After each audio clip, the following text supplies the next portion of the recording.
Welcome, America, to AmendmentOneRadio.com, where your First Amendment rights are still safe to say what's on your mind.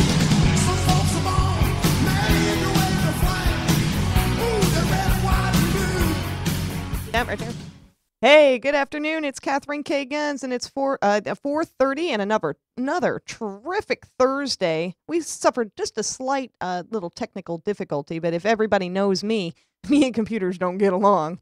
So I wanted to share with you, as my intro, as I always do, I have 15 years of experience with handling firearms, and then 2 years as a firearms dealer. I am a range officer, a firearms safety instructor, and what got me all started in this is I took a 3.5 safety course a few years ago, and I learned more in that 3.5 hours than I ever did in all the years of handling firearms.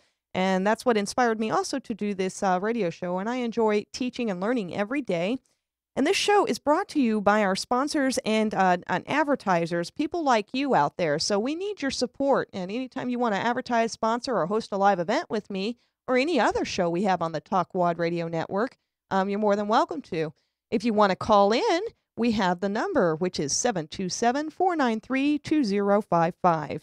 I wanted to thank Nolan from Talk Wad Radio Network. Without him, none of this could be possible. We have 2 locations now in Clearwater and Tampa. So if you want to become a sponsor and an advertiser, just give us a ring. We also have a really cool Christmas party coming up, and it's at the Zone Lounge. It's held in Tampa, in Tarpon Springs. The address is 121 East Tarpon Avenue, and it's at the Zone Lounge. This party will be held on December 15th at 7 p.m. It's free admission. There's a costume contest going on for Santa Claus, Mrs. Claus, and an elf. There's also food there, but if you want to bring some, please do. And they have some live band performances, Simply Abigail and Floydsome and several others. So if you want to bring your friends and family, we would love to meet them. And maybe perhaps we can convince you into doing one of your own radio talk shows. So I wanted to mention a couple of them. Controlled Chaos and Nerdorama is probably the part of the Talk Wad Radio Network. So feel free to check out the other shows on the network by going to www.talkwad.com, and that's spelled TALKWAD.com. So I have a special guest with me today. His name is Dan Ford Scott. How you doing? I'm doing good, Kathleen. How are you? I'm awesome. How was your week? It was great. Oh, wonderful. So some of the, I noticed you filled out here some of the job titles you have, which were really neat. You were an auctioneer? I am an auctioneer. That's awesome. Can you give me a sample of that? Sure can. How about this object right here? Well, I'm gonna $10 bid now 20 now 20 give me 20. I'm gonna $10 bid now 20 $20 bid now 30 now 30 $30 $20 bid now 30 $30 bid now 40 now 40. I sold You're it really 40. good. Yeah, it actually sells for 50. So Well, okay, we should sold the chart. well, we got a deal. Yeah. What this is right here, before I go into anything else, this is actually the Uplula. It's an easy loader for all calibers. For semi-automatics. When you get that sore thumb from loading your magazines. This guy is really cool. You can put a 9mm 40, 45, or even 380s. Sometimes 22s if you need to, but 22s are easy. But man, that's worth its weight in gold. Every time I work at the range, people are begging to borrow that. Wow. It's a really cool thing. So then I noticed your history in firearms. You says you like to hunt. Well, I grew up in a small town in Iowa, and hunting pheasant and quail and deer was a big thing. Both my brothers enjoy it, and I really enjoyed pheasant hunting as a kid growing up. Awesome. Yeah. So yeah. So, didn't you guys, I think it was in 2010, January 1st of 2010, became the right to carry state in Iowa. So you can carry open carry and concealed carry. Is that right? That is right. I actually had several instructors here in Florida that transferred up there to teach the, I think it was in Hawkeye, what they call the Hawkeye State or something another, where they were teaching up there. It was really awesome. Well, my parents lived there 6 months out of the year, and they lived down here 6 months out of the year. As a matter of fact, my dad was a state legislature in the state of Iowa. Oh, awesome. So, but I don't keep up too much with what's going on in Iowa because I'm not there much. Well, how long have you been here? Well, I've been here ever since 1982, off and on. But Oh. I just come from Chicago. I've been working out of the Chicago area. Wow, you got me beat. I've been here since 2000, so and I'm Uh-huh. actually from Kentucky, so that's where I call my home. All right, you're a Southern girl. I am, All but I right. picked up the Floridian accent, which is a mishmash posh of everybody's accent. So, I wanted to share with you several different topics. Here in a little bit, we got a recalls list from Remington. There's some more. As you've seen in my previous shows, we've done some recalls, so I like to keep everybody updated on that. But I wanted to read this statement that Alan Putnam, our commissioner of the Florida Department of Agriculture, he's the one that does all the licensing. You'll actually see his name on like the gas pumps and things like that. But he's also got a really beautiful quote that he did for concealed weapons carry. And I like to read it when I teach my classes and share it wherever I can. Here we go. In receiving a license to carry a concealed weapon for lawful self-defense, you are undertaking a great responsibility. A license to carry a concealed weapon is not a license to use it. So I'm sure that you share my hopes that you will never find it necessary to use a weapon in self-defense. But if you do, the law will only protect you if you have acted within the law. And those who are choosing to arm themselves with weapons should therefore be armed with the most indispensable weapon of all, and that's knowledge. And then he's saying, we are providing this information to you as a service in pursuant of that goal, and that only you can provide the wisdom, restraint, good judgment that the law demands of those who possess the ability to take another life. Isn't that beautiful? I love that. And it reigns so true. And it just hits every aspect. And that's why I like to share that. The recalls we have, it looks like Remington is having a few problems. Remington's 270 Win core lock. Remington recently announced the recall on number 6 lot. Remington, let me see, numbers of its 270 Win 150 grain soft point ammunition may have been improperly loaded. So according to the Remington press release, improper loading may cause a malfunction of the cartridge when the firearm is fired, resulting in higher than normal pressures. This malfunction may result in the damage to the firearm or serious injury or death. The ammunition in recall has one of the following lot numbers. Those lot numbers are N16SA24L, N16SA24R, N16SB24L, N16SB24R, N13SC24L, or N13SC24R. So there's a lot of them out there, guys. The best thing I can recommend, too, is also checking your local gun range or firearms dealer to, or even Google the information so that you check your ammunition. So that's the 270 Win core lock.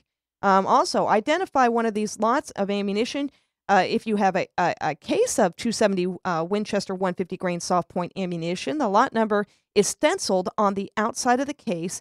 And if you have a box of that ammunition, the number is also stamped on the inside flap of the box. So if you have any of this Remington ammunition, the soft point ammunition is identified above. Immediately discontinue the use of this ammunition and contact Remington. Remington will arrange for the return of the shipment of your ammunition, and upon receipt will send you replacement ammunition at no cost to you, so you don't have to worry about that. If you're unsure whether you have it or not, one or more of these lots of ammunition, or if you have mixed boxes of ammunition, please immediately discontinue the use of this ammunition and contact Remington, and they will replace this ammunition for you. For additional information, contact the Remington Consumer Service Department at 1-800-243-9700 and then hit the prompt number 4. If you have any Remington UMC green box ammunition, you might want to pull that out too and check it. Remington has issued a recall on 38 Special Plus P 125 grain so that's short jacketed hollow point with the lot number P24UA18R.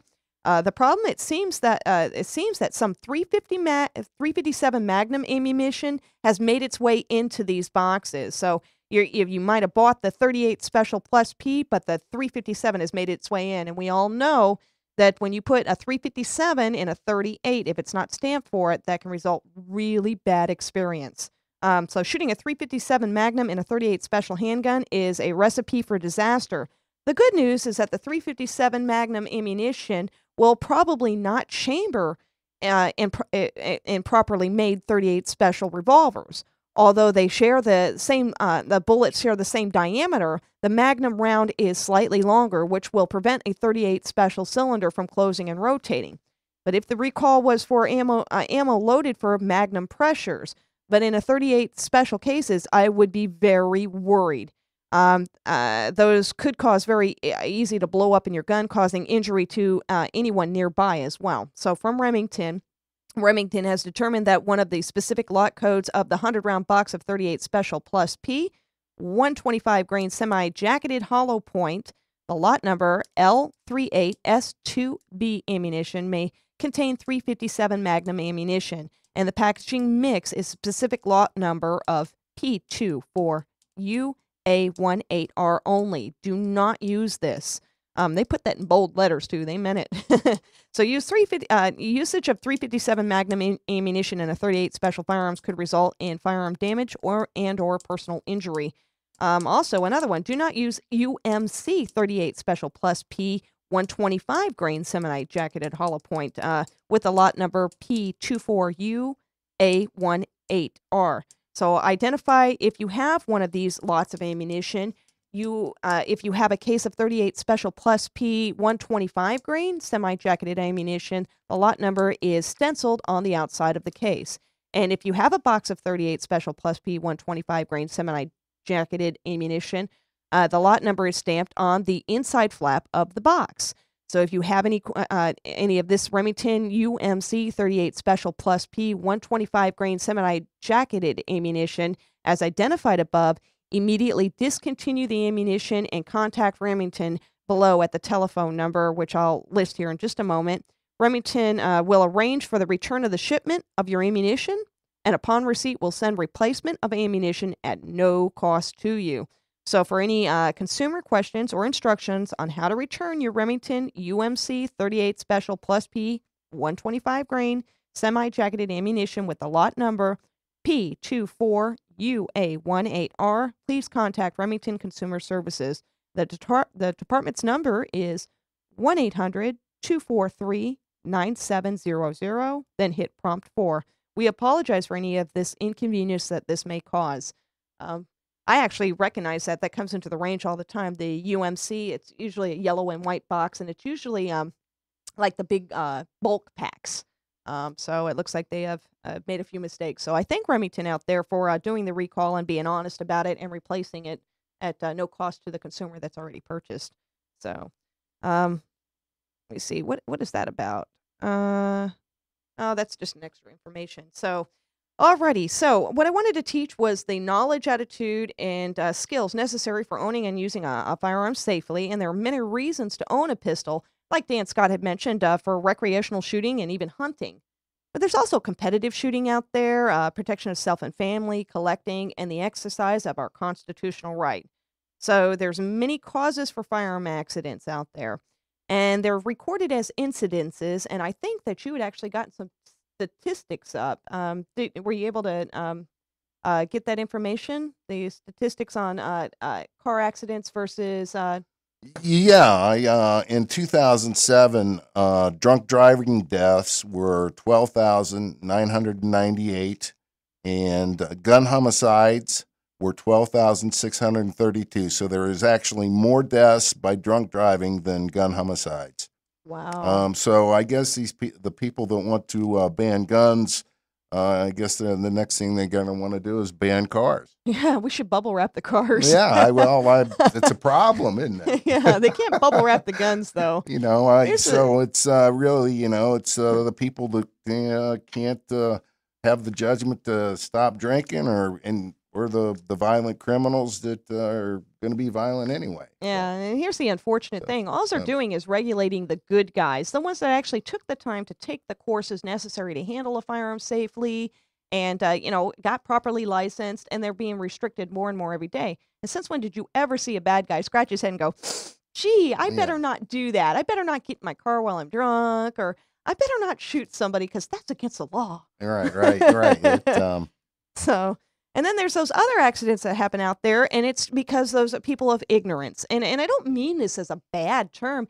It's simply the definition of it is the lack of knowledge of. So if you don't know anything about firearms, get educated.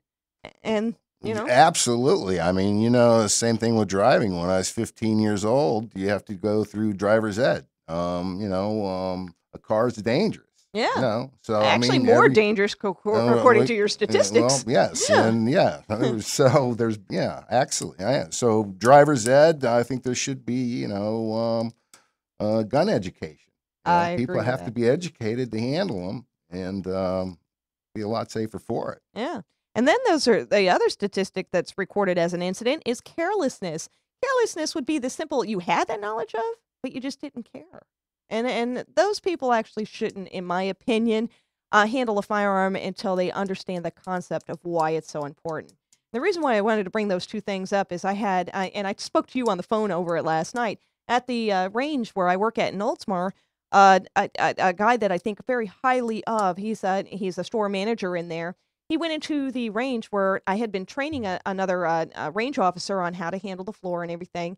And I kind of dropped the ball a little bit. I was working on the floor, not paying enough attention because I thought the kid had it. So the manager walks into the range, and then a guy turns around with the gun pointed right at him. And then his friend turns around and does the same thing. So he was really stern with these two people about muzzle awareness. And in all actuality, we should have thrown them out. But I think because he's a really big guy, it scared the fire out of them. No pun intended. But I think they got it then. So, but it was still that heartfelt. I mean, you really have to use your head when you have a fire weapon in your hand. Yeah. I mean, where you're pointing it, if it's loaded, if the safety's on, or if it's off. I mean, it's common sense to really be conscious of what you're doing. Yeah. So, I mean, have you ever had that happen to you where somebody turned around and said, don't worry, it's unloaded? Actually, yeah, I've picked up guns and they said, no, it's not loaded. And I checked and there was a shell in it. Yeah. I mean, so we always treat them if they're loaded irregardless. I mean, so you never take anything for granted. You pick up a gun, you always make sure that the safety's on, make sure there's no shells in it before you even do anything with it. Yeah, I agree with you 100%. So even when they say it's unloaded, oh, no, it's loaded. Yeah, you always want to think it's loaded until you know otherwise. Yeah, to verify. Yeah. So safe gun handling rules at the NRA where I got certified, these are really common and easy to understand. And for some reason or another, I sometimes take it for granted that I think people, have that common sense out there. But I understand now if you've never been around a firearm and you're trying to learn about it, some of these things might slip your mind. But I wanted to point them out. And that's why the ranges have range rules that you read over. And then we pound it into your head when you check in, because we want to make sure that you actually are doing these things and understand why. So one of the first rules is always keep your gun pointed in a safe direction. This is the primary rule of gun safety. And safe direction means that the gun is pointed so that even if it were to go off, it would not cause injury or damage. So the key to this rule is to control where the muzzle or the front end of the barrel is pointed at all times. And common sense dictates the safest direction depending on the different circumstances. And know what's beyond your target, guys? Just because you think that wall is safe, actually here in this studio, right where I'm pulling at, that's drywall. Then the next one's another office. So if I were to point it that way, that's actually not safe. If I were to point it down, that's not safe. Point it up, well, there's 4-story over here. No, Yeah. That's why I actually don't have live guns in my show. I had a plastic demo one and still was mindful of where I pointed at, even though it was a demo gun, because you have to do that. So, sure. Yeah. So then number 2, always keep your finger off the trigger until ready to shoot. When holding a gun, rest your finger on the trigger guard or alongside the gun until you are actually ready to fire. Do not touch the trigger. And we've gone over this several times too. It's called indexing. Did you ever have a bad experience with seeing anybody handle the firearm with the hand or the finger on the trigger? No, I never. You've been so lucky. You have been so lucky. I actually, I'm an armed security guard as well. And when we did our qualifying, we had 3 or 4 days of extensive training of how to holster draw. Okay. And so right in the middle of qualifying, he had the guy that was standing next to me had to reholster his firearm. And when he did, he left his finger on the trigger. So right in the middle of qualifying, he shot himself. So I had to safely secure my firearm and then get to him, medically treat him by holding the wound, because I thought, oh my God, he might have hit the femoral artery. And then, Right. so I was Right. all shook up right in the middle of qualifying, and I was supposed to, I think the highest score was a 240. I got a 213. And my teacher asked me, "Do you want to roll the dice and requalify?" I said, "No, I'll keep my 213. I'm happy with that." But it was scary, and it's the same thing like with that one YouTube video you might have seen.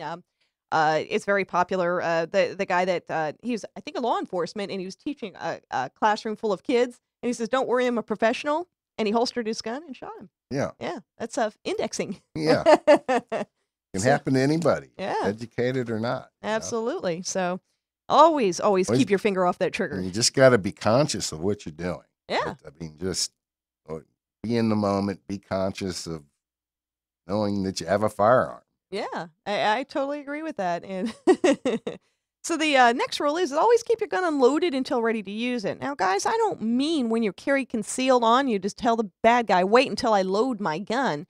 This means if you're not at home and your gun is there, you're unattending it, you're not 100% focused on it. So separate the ammunition from the firearm and lock it up. So whenever you pick up a gun, immediately engage the safety device if possible, and always remember that safety devices are mechanical, so they can fail. You are your own safety. But safety device is possible, and if the gun has a magazine, remove it from the opening of the action, look into the chamber, and which should be clear of any ammunition. You do not know how to open the action or inspect the chamber, leave the gun alone and get help from someone who does know how, because that causes a lot of accidents. They think that just racking the slide back unloads the firearm. They see a whole cartridge come out, but guess what? The slide There's goes another forward, one- pops another one in. Yep. Yeah, so when using or storing a gun, always follow these NRA gun rules. Know your target and what's beyond it. I actually tipped on that just a second ago, yeah. So be absolutely sure that you have identified your target beyond any doubt. Equally important, be aware of what's beyond your target. This means observing in prospective areas of fire before you shoot. Never fire in a direction where there are people or any other potential mishap. Think first and shoot second. This means like if you were outdoor shooting, and I'm sure you've shot out in Iowa, ammunition can go several miles. So you got to be aware of that backdrop, and if you miss, it could travel into somebody's house on the other side of the Oops. the woods. Yeah. Yeah. So And that could be very dangerous. yeah, straight to the point. I'm like you, Dan. You're pretty cool. So know how to use your gun safely. Before handling a gun, learn how it operates. Know the basic parts and how to safely open and close that action and remove any ammunition from the gun or the magazine. Remember, a gun's mechanical safety devices is never foolproof, and nothing can ever replace the safe gun handling, so there are no substitutes. Be sure that the gun is safe to operate. Just like any other tools, guns need regular maintenance and need to be to remain operable. I mean, in that statement alone, yeah, it would suck if your gun was all rusted if you didn't maintain it. And here in Florida, the humidity is so high. I wear my gun and I have to clean it every other week because it starts to get little rust spots on it, Yeah. The humidity is really bad for your guns down here in Florida. So Yeah. it's important to take care of them. Yeah, and very important. Not only that, it's an investment for me. I've got a Colt, and I love my Colt. That's what I call love your gun. Clean it. My brother just bought a Glock. Oh, what'd he yeah. get?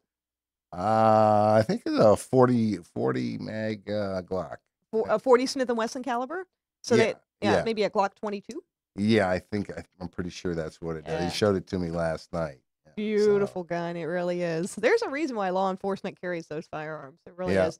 A lot of people might disagree with me, but that's a law enforcement. It does exactly what it's supposed to do. Now, when it comes to competition shooting, this is where my other people would agree with me that it's a bit bulky and a long trigger squeeze.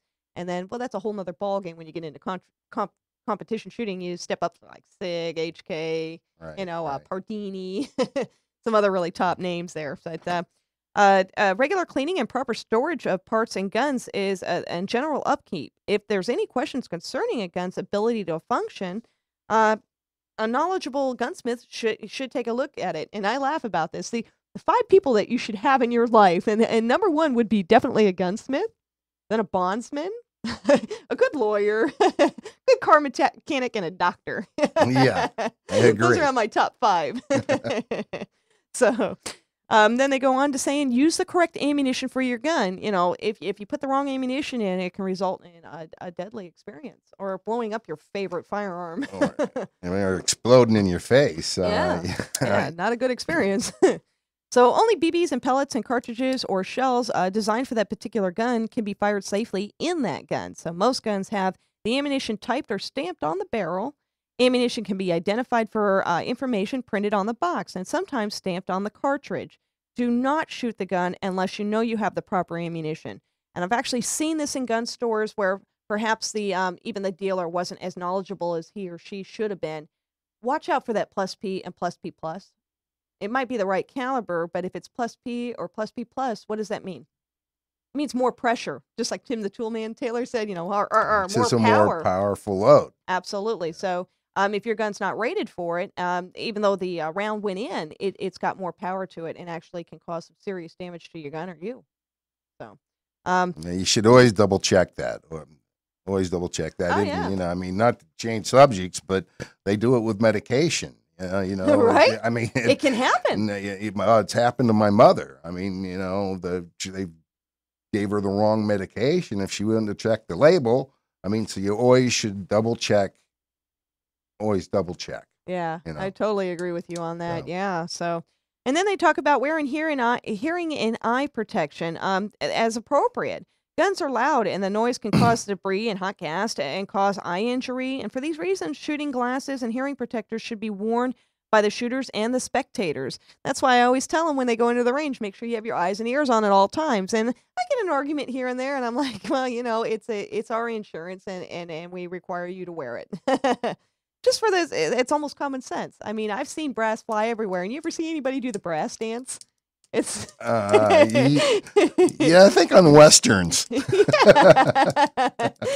that hot brass right down their shirt, and they're dancing for it, trying to get it out. Especially the girls with the low cut shirts.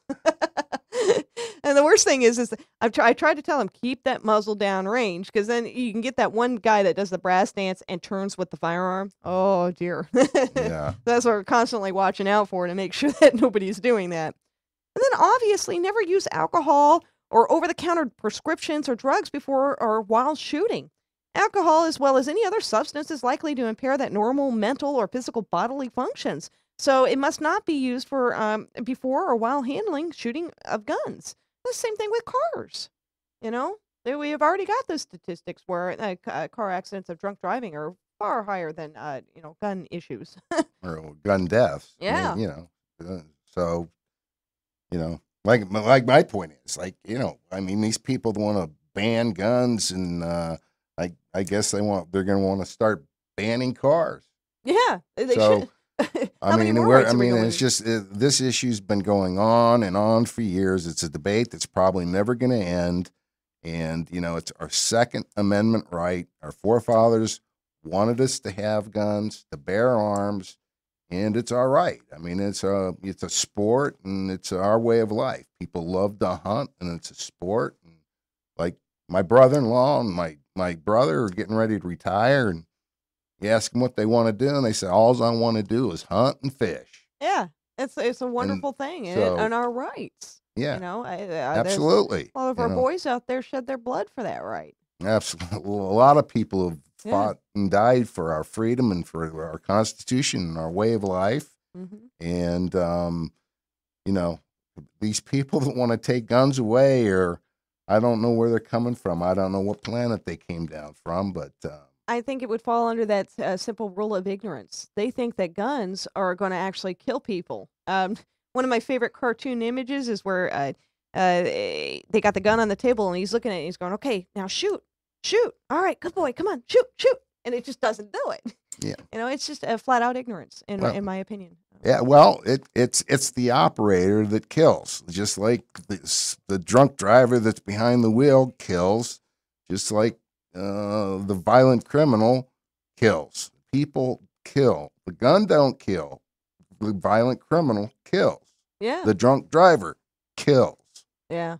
Oh. Yeah. It's hardcore there. You know, when and that's just as simple as it gets. Is you got to think about the person behind the gun. That's where the problem Well, lies. that's Not exactly not right. the people that are training and doing everything the right way. And then we just get more and more and more regulated, Yeah, they It's want not to gonna solve the problem. they want to punish the people that are, abiding by the laws and doing all the right things for the few violent people, and that's not the right direction to go. I don't believe it's there's always going to be violent people out there, and violent people are either going to kill one way or the other, with a gun or without a gun, and that's just the way it is. I can guarantee you, even if they banned firearms, that doesn't mean that the bad guys can't acquire them anyways. Well, look, I don't ever Yeah. think it'll happen in this country, but if it does, the war we have on drugs coming through Mexico, you would see a ton of weapons coming across the border. We would have a nightmare like you would not believe yeah. if they banned guns in this country. That's right. Because we they couldn't defend would be ourselves. shipping in, they'd be coming in over from Canada, coming in through Mexico, and only criminals would have guns. Yeah, that's a scary thought, isn't it? It really is, and So- it's the truth. I mean, so So that's why I also recommend to sponsor the NRA by getting your memberships in and supporting it. oh, absolutely. Those guys are huge, man, and they're uh, fighting every day for us. Oh yes, you absolutely have to be a member of the NRA. So I'm guessing because I just continually pay, it comes automatically out, but isn't it $35 for a year? I think roughly that's not that expensive. Hardly Yeah. anything. It's $35. So Or even spend a little more money and support us a little bit more, All right.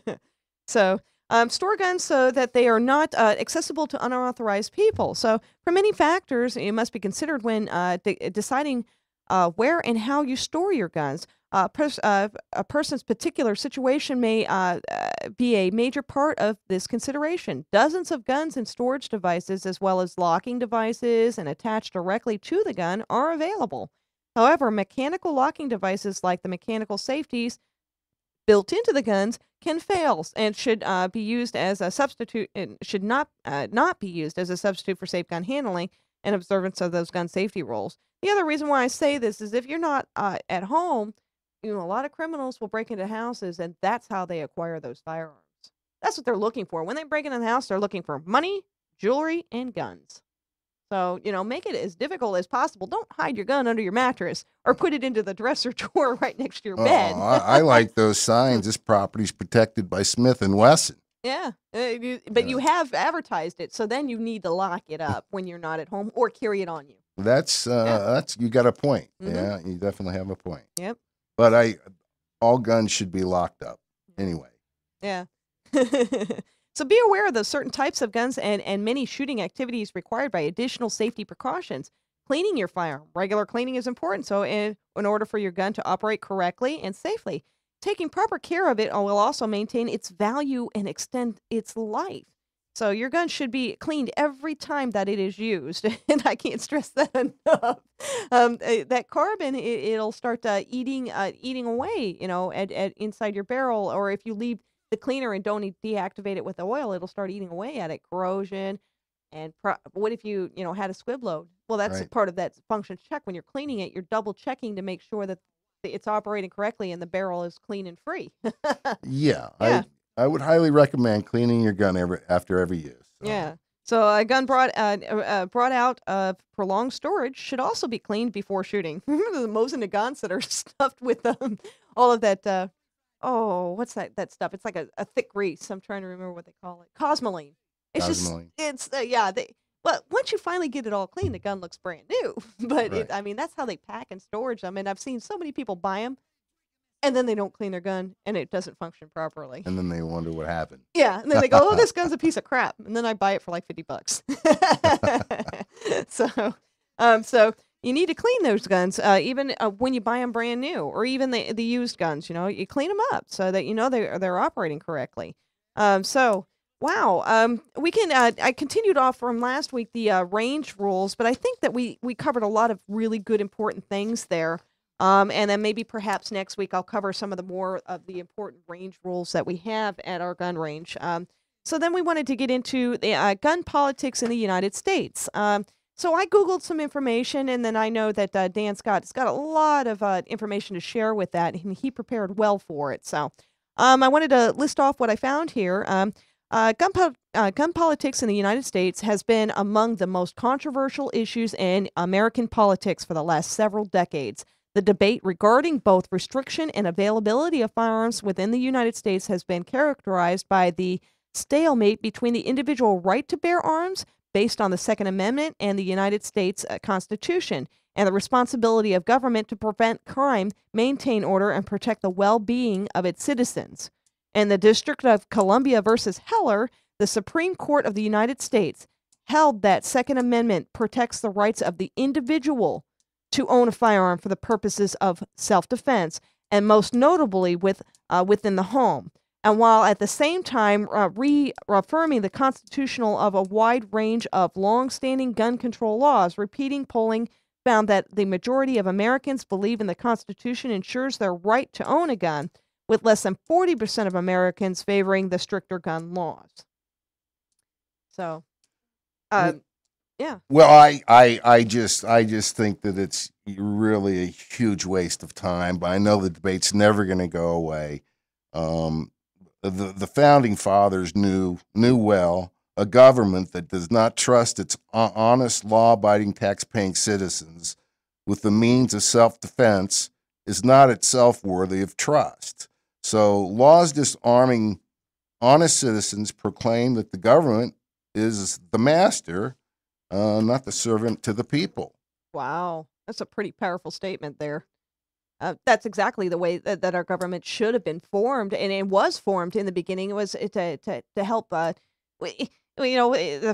first war that was trying to prevent England from taking over, and that's why we fought back. Boston Tea Party, So we formed that to protect the people. So well, and to disarm the people is the best way and most effective way to enslave them. That's why when dictators grab power, the first thing they do is disarm the public. Look at it, Adolf Hitler. Exactly. Yeah. That's the first thing they do is disarm the public, so they have no chance of fighting back or protecting themselves from their property or for their family or their neighbors. Yeah. It's huge. Yes. So that's why we're fighting so hard.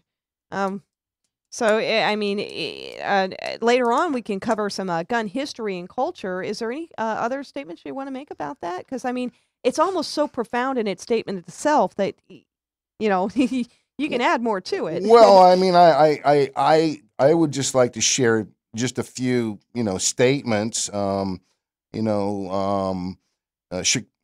For instance, I have a law enforcement friend in Chicago. And Chicago, Illinois has a very strict gun law. Phoenix, Arizona has a very lenient gun law. You can carry a gun in Phoenix, Arizona without a permit in Phoenix. But the gun violence in Chicago is twice as high as it is in Phoenix. Makes you wonder, right? So what's up with that? It's as simple as I don't know if I would want to mess with somebody that I knew was armed, and in Arizona you can open carry too. So why would you mess with somebody with a gun? Well, that's just it. Criminals that have a gun, if they think you got a gun, they're going to be less likely to mess with you. Well, here's another thing. It also brings amongst the people a politer society, because I have two interesting jobs. One is a range officer, and then I work in the retail industry, dealing with regular people, not in the gun industry. And I noticed when I work in the range, people are very nice and polite. If the computer crashes, they're all nice. That's okay, and they're patient, and they wait. And then in the other place that I work at, they're whiny, snappy, and complain and start yelling until they get their way. And I'm sitting here thinking, I'm not used to being treated this way. Wait a minute. And it's because in the range, I wear a gun. So it brings amongst the people a politer society. I agree. Well, just another fact that Switzerland, 1 in 2 citizens own guns, and it's the lowest crime rate in the world in Switzerland. Yeah. So it's just that's pretty amazing to me. Yeah, that's huge statistics. And actually, I know if you have that written down anywhere, but in England, the crime rate has gone way up. From what they're saying, they're even considering, and I know it sounds like a joke, but I read it somewhere where they're considering banning other objects, because now the criminals, which still can acquire guns are also finding other means to start, hurting people. So. Well, I don't know. Is there what's the gun rights in England right now? They took the guns away. They took the guns away. They took the guns away. Okay, so they're going to now probably be taking knives and swords, and that'll be the next large thing. Large rocks, pointy. Big rocks and slingshots and bow and arrow. They'll probably be banning all that stuff. Well, good luck. There's going to be, it'll be coming in under the black market, and only criminals will have the and that's why guns. the crime rates soar. And that's so. Good luck. It's insane, isn't it? Yes. Well, let's watch and see what happens. But I'm pretty sure it's going to be a disaster. Yeah, probably. So, what else you got to share with us today? Well, basically, the Second Amendment to the Constitution protects the First Amendment. You know why? There's a Second Amendment in case the government fails to follow the First Amendment. Isn't that beautiful? I like that. Yeah, that's to protect freedom of speech. That's right. So if we can't speak our mind, then we have our guns. Yeah, and then if we don't have our guns, it keeps the government in check. Yeah. And that's what the founding fathers wanted it to be. Yeah. Oh yeah. Absolutely. The First Amendment was freedom of speech. Second one was the right to bear and carry arms. Yeah, and when they signed that Constitution, they were putting their lives at great risk to defend that because it was considered treason. Because we were still being controlled by England, and so it was considered treason when they signed these documents. But they did it with such belief in the American people that we could unite and become a better country than anybody else, and become all of these freedoms that we should have. That's what we did, and so yeah, and to try to take a notch at each one of those, it's just like spitting in their faces. Exactly. Yeah. Exactly. So people have to, in this society, have to be conscious of their decisions and responsible for their actions.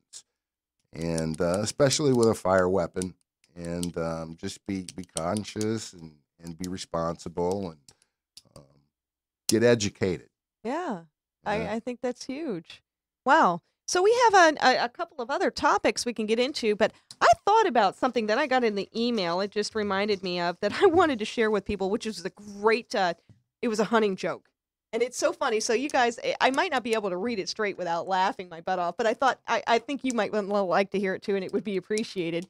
Why we shoot deer in the wild. A letter from someone who wants to remain anonymous, who farms, writes well, and actually tried this. So I had an idea. I could rope a deer, pull it into a stall, feed it up on corn for a couple of weeks, then kill it and eat it. The first step was in this adventure was getting the deer. I figured out that since they congregate with my cattle feeder and they do not seem to have much fear of me, and where we are there, bold with one sometimes would come right up and snip the bags and feed while I'm in the back of the truck, not 4 feet away. So it should not be that difficult to rope one, right? Get the rope and toss a bag over its head to calm it down, and then hog tie it and transport it home. I filled the cattle feeder and hid down with the end of my rope. The cattle, having seen the roping thing before, stayed well back. They were not having any of it. And after about 20 minutes, my deer showed up, 3 of them. I picked out the likely looking one, stepped out from the end of the feeder, and then threw my rope. The deer just stood there looking and stared at me. I wrapped the rope around my waist and twisted the end so that it would have a good hold. The deer just stood there and stared at me. But you could tell it was mildly concerned about the whole rope situation. So I took steps towards it and took a step away. I put a little more tension on the rope and then received an education. The first thing that I learned is that while the deer may just stand there looking at you funny while you rope it, they spurt into action when you start pulling on that rope. That deer exploded. The second thing I learned is the pound for pound, a deer is a lot stronger than a cow or a colt. A cow or a colt in that weight range, I could fight down with a rope and with some dignity. A deer? No chance. The thing ran out and bucked and twisted and pulled, and there was no controlling it, and certainly no getting close to it. And it jerked me off of my feet, started dragging me across the ground, and it occurred to me that having a deer on the rope was not nearly as good of an idea as I originally had imagined. And the upside to this is so that they don't have as much stamina as many other animals. So a brief 10 minutes later, I was tired and not nearly as quick to jerk me off my feet and drag me when I managed to get up. So it took a few minutes to realize this. And since I was mostly blinded by the blood flowing out of my big gash in my head, and at the point I had just lost the taste for corn-fed venison, I wanted to get that devil creature off the end of my rope. So I figured that if I could just let go of the rope while hanging on around its neck, it would likely die slow and painful somewhere. And then at that time, there was no love at all between me and that deer. And at that moment, I hated the thing, so I would venture to guess that the feeling was mutual. Despite the gash in my head and the several large knots where I had cleverly arrested the deer's momentum by bracing my head against the various large rocks as it dragged me across the ground, I could still think clearly enough to recognize that there was a small chance that I had shared some tiny amount of responsibility for the situation we were in. I did not want that deer to suffer slow death. I managed to get the line back from between my truck and the feeder. A little trap I had set beforehand, kind of like a squeeze chute.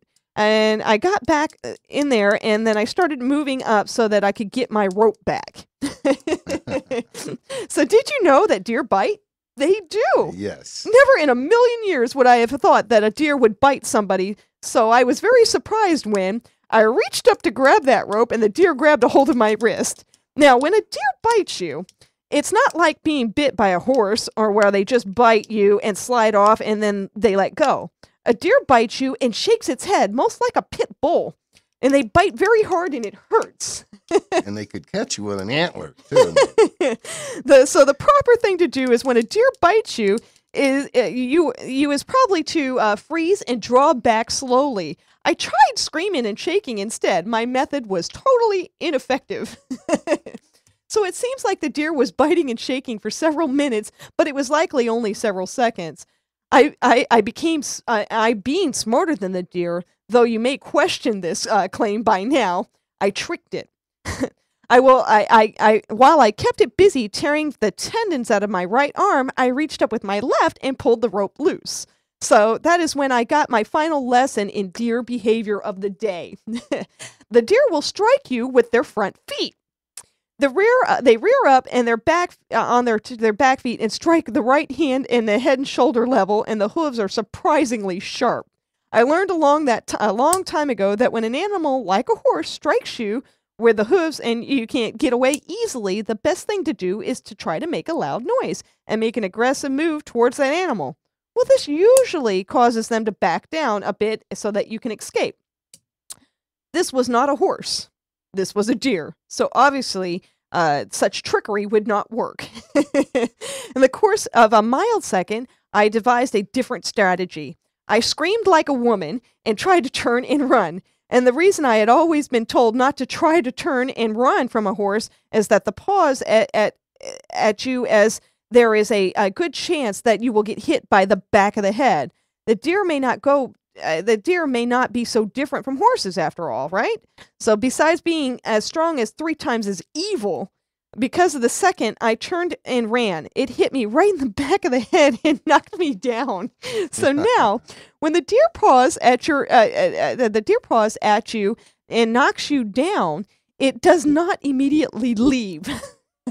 So I expected it does not recognize that the danger has passed. So what they do instead is paw your back and jump on you up and down. And while they are laying there, while you're lying there crying like a little girl and you're covering your head. So I finally managed to crawl under the truck and the deer went away. So now you know why people go deer hunting. They bring a rifle with a scope, and to sort out and even the odds. And all of these events are true, so help me God, an educated farmer. That's good. That was Isn't that good. funny? So if you guys want to check that out, you have to connect with me with Facebook or share my show. And if you email me, I'll even send you a copy of that, which is funny. So Yeah, that was you'll good. you'll have to call me to get that story and share it with your friends, which is 727-493-2055.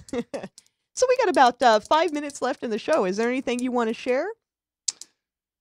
Well, I mean, we could just basically to recap. I mean, I basically want to thank you for having me on the show, number one, and also thank you for,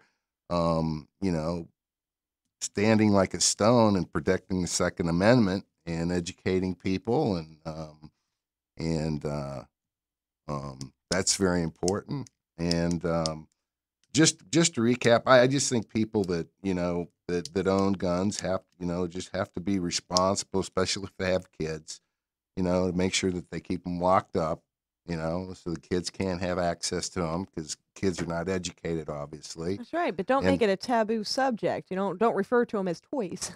well, Yeah. that's true. Yeah, they need to be locked up, and the shells need to be put away, especially if you have children. And but education is really big with firearms. How 'Cause, old were you when you first learned to shoot? I'm curious. I was, I would say, I was I was shooting BB guns by 4 or 5. I know I shot a lot Awesome. of windows out and stuff like that when I was little, but I was shooting 22s probably by 6, 7. Yeah. And 410, who and taught you 12 how? gauge. I think my older brother, my dad. Awesome. Yeah. So, but yeah, I mean, I love pheasant hunting and deer hunting and quail hunting and Yeah, obviously deer hunting without a rope, though, with the big gun. yeah, I'm not too good with a bow and arrow, but a lot of people like hunting with bow and arrows. But Isn't that some funny stuff? So, uh, oh, well, let me see. So what I wanted to do is I wanted to also remind everybody that the Talkwad Radio Network is hosting a Christmas party with the Zone Lounge. That's at 121 East Turpin Avenue in Turpin Springs, Florida. And there's free admission. It's held on December 15th at 7 p.m. And they're featuring live performances by Simply Abigail and Floyd Some. They're also having a costume contest at for the best Santa Claus, Mrs. Claus, or even an elf. And they're also asking you to please bring your favorite dish to share with everybody. There should be food there as well. Hopefully everybody will bring something. And we would love to meet your family and friends. So that's free admission at the Zone Lounge on December 15th at 7 p.m. for our Christmas party. So you going to be there? sure. All right, awesome. I might be late, guys, but I will be there with guns on. I mean, no guns on. So also I wanted to mention out too, we have a lot of people that support our network, and I want you to become an advertiser or sponsor. I'm even willing to host live events, and I encourage anybody, if they want to even do their own radio talk show host. Hey, if I can do it, if you scroll back when you get onto my past shows, and you watch my first show, my knees were knocking like you wouldn't believe. I Yeah, was like so right scared. now. Yeah, but if I can do it, anybody can. I really mean that. So and we'll coach you along the way and get you to ease into it. And Well, I just think that you believe in what you're doing so much that just comes through naturally. oh well, I thank you for that. That's really cool. But you got a great voice too. So I hope to hopefully see you doing something soon, or maybe even becoming a guest again. I would really enjoy that. Yeah. Well, Yeah. I'd like to come back. Oh, awesome. Maybe with some more information. Yeah, you have some really good information there, and I'm very happy that we were able to share that out there to our many viewers. Absolutely, and I would just like to remind people to really to support the NRA, and that's one great way to help us keep the Second Amendment alive. So Yeah, 100%. Yeah, that's right. You got to support those that have the louder voice, and I got a pretty loud voice, and I try to speak out there to everybody about it. But they're the ones that are the forefront of just going against the people that are against us. And so they even. I'm sure you've heard about it. It's way under the radar right now, and I've even Googled it a couple of times, and I'm getting such mixed reviews on it. But right when the president had gotten reelected, Hillary Clinton had actually signed a gun ban with the UN. Now they're trying to figure out how they're going to enforce it. And I get mixed reviews of will it affect us or will it not. What they're trying to say is they're trying to just prevent the bad guys, but how do you really prevent the bad guys? They'll get them through the black market. I mean, it's just the way it is. Yeah. They're going to get them one way or the other. That's right. Legally or illegally. Yeah, or even through Fast and Furious. Yeah. So exactly. So more to be continued with that. Next week, what I want to cover is actually the history of firearms. Gun culture and the origins of it, and a lot of things like about Calamity Jane, and it just goes on and on. Buffalo Bill's Wild West, and the Revolutionary War and how guns affected all of that. And so we're able to do that. And then it says, and when you're ready, no one is behind you, so take your time. That was Nolan's note, and I just read it out to everybody. That's really sweet, but actually, I'll tell you what, I don't want to leave another show with a to be continued. I just want to leave it with a fresh new subject next week, Thursday, at 4:30, starting out with gun history. So also, I wanted to mention to everybody that Controlled Chaos and Nerdorama is proudly a part of the Talkwad Radio Network. So please feel free to check out any other shows on the network by going to www.talkwad.com, and that's spelled TALKWAD.com. Do you have any other final words, Dan Scott? Happy hunting, happy target practicing. All righty, guys. You have a wonderful night out there in radio world and internets. So, are we, there we go. He gave me the thumbs up. Alrighty, goodbye, everybody. Have a great night out there.